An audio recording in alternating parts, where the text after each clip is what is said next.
Good afternoon. This is the defense strategy for social engineering attacks and cybersecurity presented by Eric, Miguel, and myself, William. Israel is not here in the Zoom, and he did not participate in the PowerPoint. I just want to throw that in there so that we can start our presentation.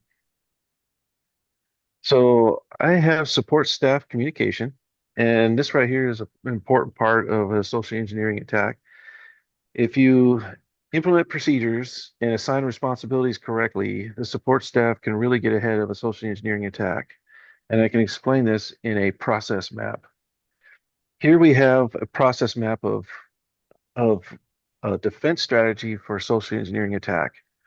First of all, we look at our initial IP assignments for our corporation. What is our outside IP address? What is our subnet structure? Anything that would be able to identify a rogue IP. So if someone did download something through a social engineering event, we would be able to spotlight it right away.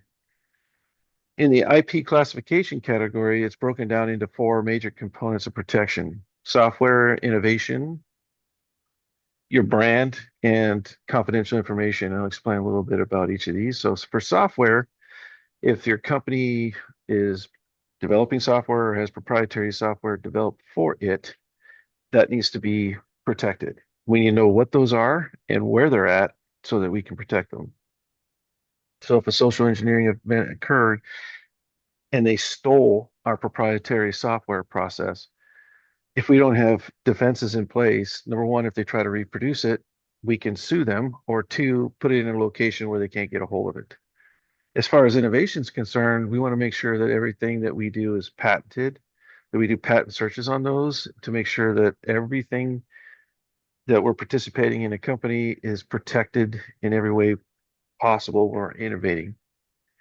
A company may have a brand name or a trademark that they want to keep for their own sake. We want to make sure that's protected as well, along with confidential information like people's social security numbers, addresses, phone numbers. And this seems to be the most common thing that social hackers go for is the trade secrets and the individual IDs, identities rather, and the, accounting, maybe financial software so that they can rob them. We implement all those procedures, and then it becomes a redundancy of monitoring, regular audits, and updating. Make sure your software is patched, make sure your defense software is in place. Now, in the upper left-hand corner, I have physical implementation as well, access control, security measures. Maybe you card key into access different locations that you can get a hold of a server, or putting locks on doors so people that have or deal with important information like financials can actually close those areas off so it's not frequented by someone accidentally walking in or even or even being able to get in there at all. Of course, your documentation and your employee training is very important. Miguel has a good one here for that one. And then employee training is very important, being aware of what your security procedures are and basically consequences. What could happen if? So I'm going to move the presentation forward, and we have this one. All right, we have my name is Miguel De Jesus, and right now we have methods of IP capture.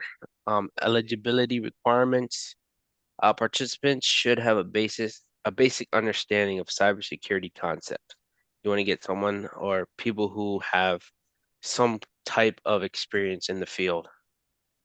Individuals from organizations focusing on IT security, cybersecurity specialists, and risk managers are encouraged to apply. Application form, complete the registration form available on our website. If something seems fishy or you're getting um, job requests through encrypted sites or applications like WhatsApp, those are scams. Those are very unlikely that those are true. Include personal details, professional background, and specific interests in social engineering defense strategies. And here we have protection strategies. With awareness training. Conduct regular training sessions for employees to recognize common social engineering tactics such as phishing, pretexting, and baiting. Usual, sorry, use real life scenarios and simulations to help staff practice identifying and responding to potential threats. Usually, maybe once a month or twice a month, you want to get everyone together and run through quick scenarios where a phishing attempt might be made or some type of social engineering and learn how to avoid that and how to work through it if somehow they get into the system. Implement strong authentication measures. Use multi-factor authentication for accessing sensitive systems and data. This adds an extra layer of security beyond just a password. For example, on one of my apps that involves money, I have my fingerprint scan, plus I get a text on my personal phone number. And we encourage the use of complex passwords and regularly changing your password every 90 days. All right. Here's the next one. My name's Eric, and there are multiple forms of protection considerations when addressing security concerns in the context of social engineering attacks. It's essential to implement many layers of protection, and this approach ensures that if one defense mechanism fails, others will still be there to provide coverage. There are technical security measures. Firewalls and antivirus softwares are necessary. They're used to block unauthorized access and antivirus solutions to protect against malware. There are intrusion detection systems. Deploy IDS to monitor network traffic for suspicious activity and to also alert administrators about potential breaches.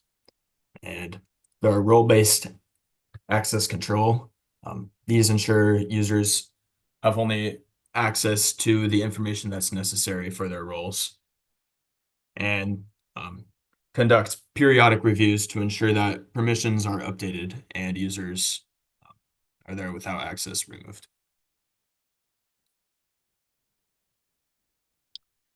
And part of the defense strategy is implementing legal process integration. IT needs to work with legal teams to ensure that encryption, access controls, and security policies align with legal standards. IT needs to ensure adherence to relevant data protection laws and intellectual property regulations to prevent unauthorized data exposure. They also need to establish a legal response strategy for cybersecurity breaches in the event that one happens. They also need to work with HR and other departments to implement NDAs and employment contracts that protect trade secrets from insider threats. Additionally, IT must also track and enforce licensing agreements to prevent unauthorized use or distribution of proprietary software and tools. All right.